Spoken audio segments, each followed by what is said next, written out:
এই জিনিসটা না খেলে কি হয়? চা কি একটা খাওয়ার জিনিস হইলো? ভটভটি বেগম, কি করলেন স্যার? আই নেম চটপটি বেগম। তাহলে তোরা দুজন খা, আমি বাইরে গিয়ে দাঁড়ালাম। আরে তুমি যাও কই? আমার কাছে কিন্তু রিকশা ভাড়া ছাড়া আর কোনো টাকা নাই। দাওয়াত দিয়ে খাওয়াই থাকে না, এটা কি ধরনের কথা? এটা কোন ধরনের ভদ্রতা? এইরকম বেহুদা এতগুলি টাকা খরচ করার ইচ্ছাও আমার নেই। আরে তোর না থাকতে পারে কিন্তু তোর দুলাভাই তোর ফকির না, তার একটা সাদা আলাদা আছে না। তাহলে দুলাভাইরা কও না আর একটা বিয়ে করতে। কি এত কথা বলার তো দরকার নাই। আমার ছোট মাইয়া খাসির গোস্ত খাইতে চাইছে। চাইছি যখন খাইবো। আর এক মাস পরে তো তোমার মামার বিয়া, বিয়েতে গরু খাসি মুরগি সব খাইতে পারবো। তোমার জন্য আমি এই শার্ট আর জিন্সের প্যান্ট নিয়ে আইছি। কি করে আপনি? এইটা কি half pant?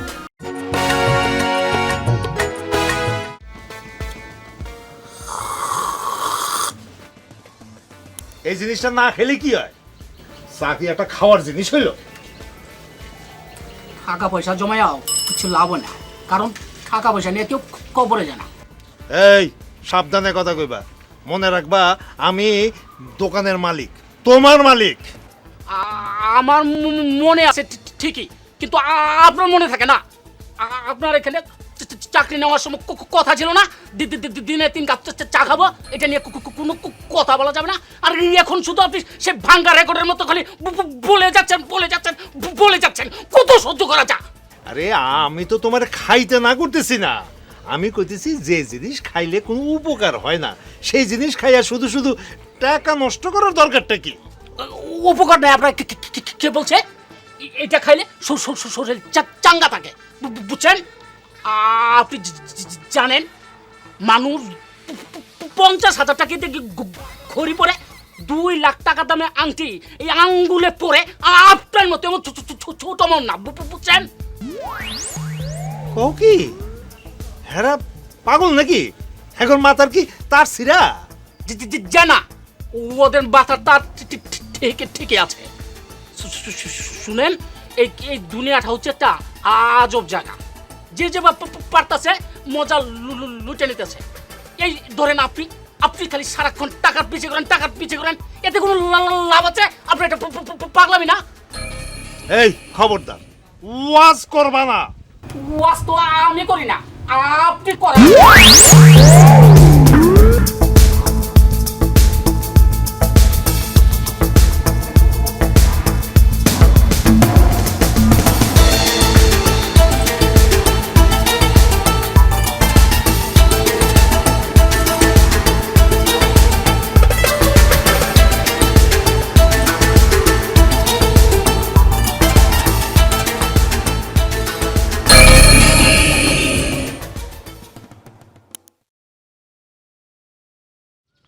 Hello, excuse me, কে বলছেন?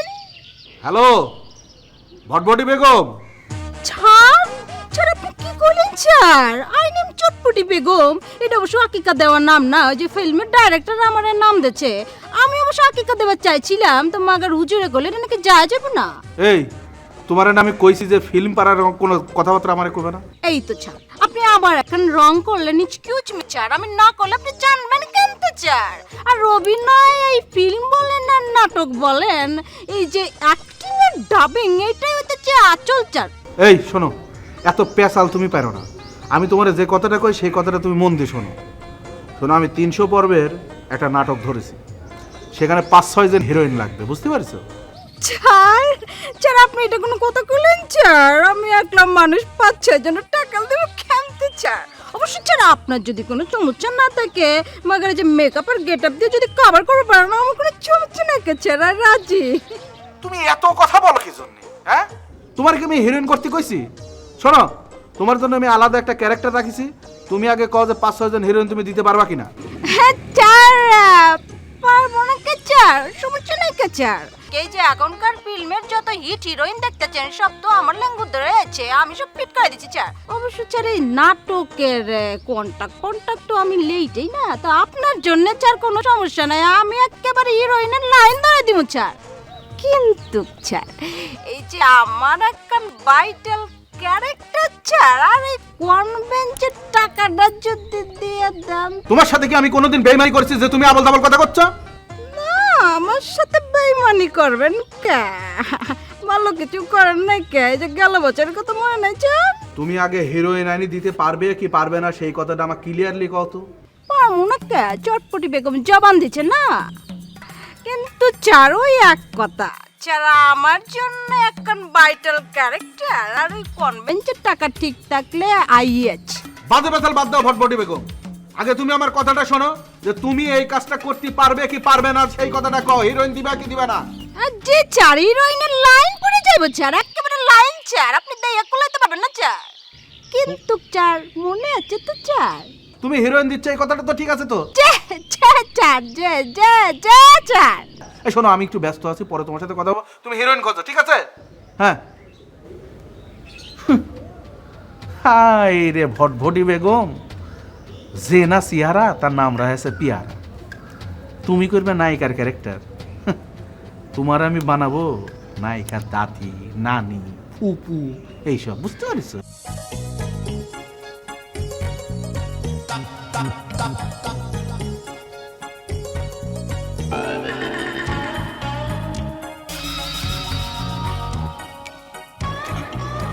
বুঝলি দত্ত,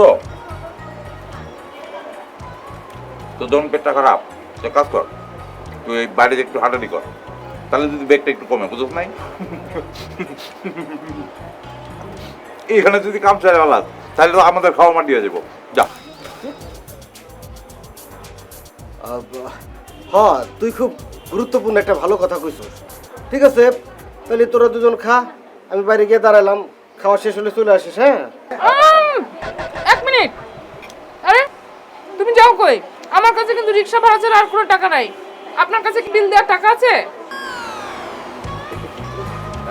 দাওয়াত দিয়ে খাওয়াই খাই না, এটা কি ধরনের কথা?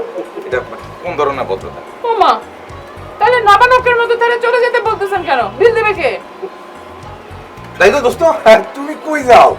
তুমি এই বিষয়টা বুঝলা না। এই যে সাবরিনা ম্যাডাম তোমার চোখের আড়ালি করতে চায় না, বুঝছ না বিষয়টা? তুইও জোর, তুই একটু কষ্ট করে চাইবা, বসে বুঝছো, ঠিক করে চাইবা, বুঝবা।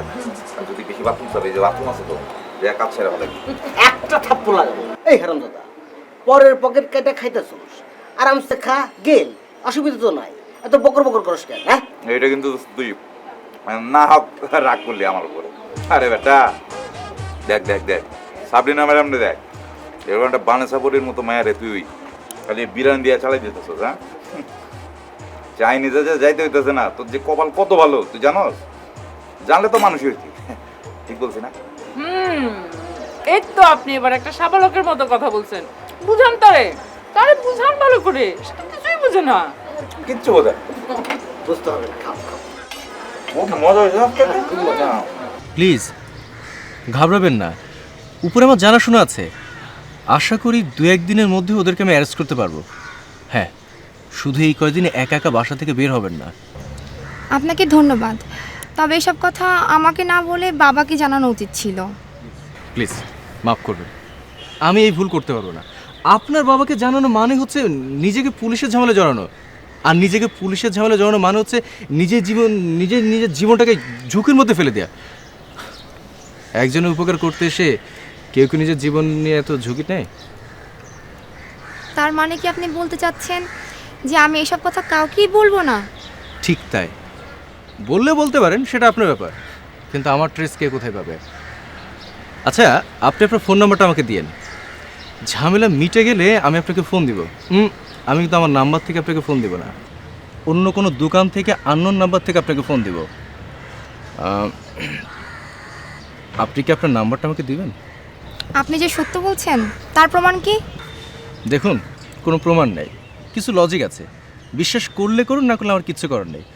প্রথমত, প্রেমে পড়ার মতো যে সুন্দরী মেয়ে দরকার তার কোনোটা আপনার মধ্যে নাই। আমি আপনাকে অসম্মান করছি না, জাস্ট বোঝানোর জন্য কথাটা বলছি, লজিক। আমি দেখতে খুব সুন্দর নাও হতে পারি, আর তাছাড়া আমার বাবার অনেক টাকা আছে। এক্সকিউজ মি, আপনার বাবার টাকা আছে বলে যে আমার বাবার টাকা নেই সে কথা আপনাকে কে বললো? বিশ্বাস করলে করেন, না করলে কিছু করেন নেই। নাম্বার চাইলে দিতে পারেন, না চাইলে দেন না।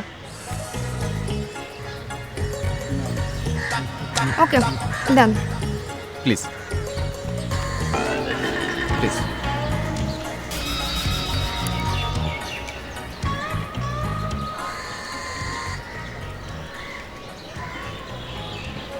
আচ্ছা চলুন, আমরা তাহলে এখন উঠি, কিন্তু ওই যে বললাম বাসা থেকে একা একা বের হবেন না, হ্যাঁ? চলুন চলুন। আচ্ছা আচ্ছা, হ্যাঁ ঠিক আছে। শোনেন, আমি দুলাভাই আর আপারে বইলা 2-1 দিনের মধ্যেই ডেটটা ফিক্সড করতেছি। না না, গ্যাদারিং এর দরকার নাই। একটা মাইক্রোবাসের মধ্যে যতজন আসা সম্ভব আমরা ততজনই আসবো। আহা, এত বেহুদা খরচের মধ্যে আমি নাই। শুধু শুধু মানুষ খাওয়া লাভ কি? হ্যাঁ, না না, দুলাভাই মানবো না কে? দুলাভাই কেন মানবো না? দুলাভাই কি বিয়ে করতেছে নাকি আমি বিয়ে করতেছি? আমার যেভাবে সুবিধা আমি সেভাবে করব, এটাই তো নিয়ম। আচ্ছা ঠিক আছে, আমি একটু ভাই পরে কথা বলি আপনার সাথে, হ্যাঁ? আচ্ছা, আপনি কোনো চিন্তা করেন না, অসুবিধা নেই, সব কিছু আমি জানাইতেছি, 2-1 দিনের মধ্যে জানাইতেছি। আচ্ছা রাখি, আসসালামু আলাইকুম। বিয়া তুই চাইলে তোর খেয়াল খুশি মতো কর, আঙ্গ কথার কোনো দাম নেই। আহা আপা, তুমি বুঝতেছো না কে? বিয়াটা তো আমার, বিয়া করবো আমি। 500 মানুষ খাওয়ানোর মতো এত টাকা আমার নাই, আর থাকলো এরকম বেহুদা এতগুলি টাকা খরচ করার ইচ্ছা আমার নেই। আরে তোর না থাকতে পারে, কিন্তু তোর দুলাভাই তোর ফকির না, তার একটা সাদা আলাদা আছে না? ও তাই নাকি? দুলাভাইয়ের সাদা আলাদা আছে? তাহলে দুলাভাইরা কও না আর একটা বিয়া করতে। কি তুই মার পেটের ভাই হয়ে বোনের উপর তুই সতী নামতে চাস? হ্যাঁ, আরে তুই তো ভাই না, তুই একটা এজেন্ট। আচ্ছা ঠিক আছে, সরি, ঠিক আছে, সে না করুক, তার ছেলেরে করা। ছেলে তো সারা দিন রাস্তাঘাটে মজদুরি করে আবার এদিকে খেলাচ্ছে, না তার আছে না তো। হ্যাঁ মামা, এতদিনে তুমি একটা কথার মতো কথা কইছো, একেবারে ব্যাটে করলে টাইমিং হয়ে ছক্কা হয়ে গেছি। মাদরুনি, তুমি আব্বাদানকে বুঝে একটু রাজি করো না। আরে লোকে তো এও বলে সাবরিনা তো মেয়ে না, বানিসা পড়ে। ছি ছি ছি ছি, নির্লজ্জ বেহায়া পোলাহান করল।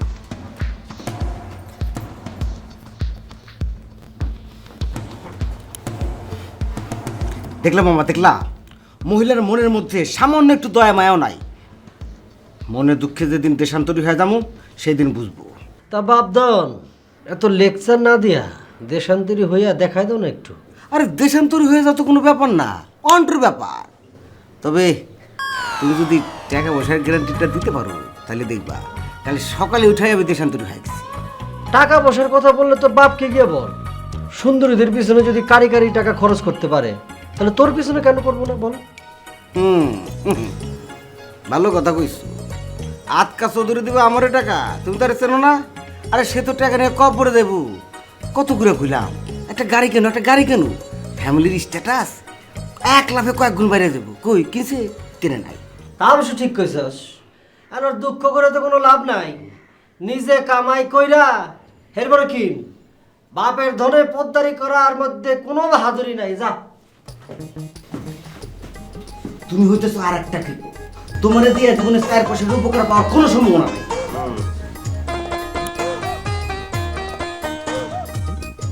ডেটিংয়ে গেলেই খায়, তার জব ব্যাপার। এরকম একটা জায়গা আছে যার নাম ডেটিং, সেখানে গেলেই গোস্ত খাওয়া যায়, অথচ আমি চিনি না জায়গাটা।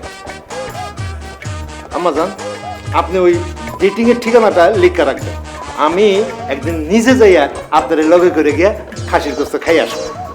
এত কথা বলার তো দরকার নাই, আমার ছোট মাইয়া খাসির গোস্ত খাইতে চাইছে। চাইছে যখন খাইবো। আর 1 মাস পরে তো তোমার মামার বিয়া, বিয়েতে গরু খাসি মুরগি সব খাইতে পারবো, খালি একটু ধৈর্য ধরতে হবে। এই একটাই তো মাস।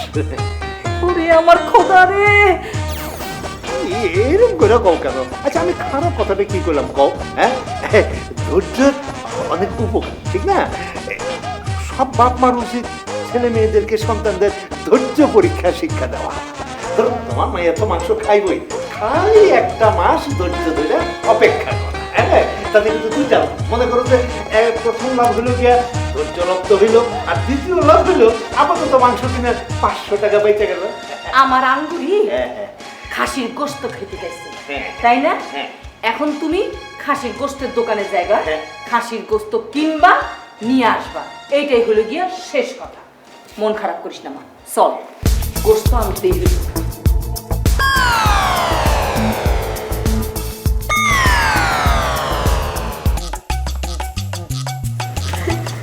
রেডি। উমা, আপনি এটা কি ফিনছেন? হ্যাঁ, কি ফিনছেন? এটা হয়েছে সুন্নতি লেবাস। কেন ফিনছেন? তোমার ভাইজান আছে না, ভাইজানের ফটানের লাইগা, যাতে ভাইজান মনে করে আমি ফরেস্টগার হয়ে গেছি। খুব ভালো। আর তুমি কি পরছো? শাড়ি সুন্দর না? ইটা হইতো না, শাড়ি পরা যাইতো না, শাড়ি পরা যাইতো না। তুমি পরবা, তুমি পরবা। তোমার জন্য আমি এই শার্ট আর জিন্সের প্যান্ট নিয়ে আইছি। কি করেন আপনি? এইটা কি হাফ প্যান্ট? আরে না, হাফ প্যান্ট না, ফুল প্যান্ট। আর হাফ প্যান্ট পরলে তো ভালোই হইতো।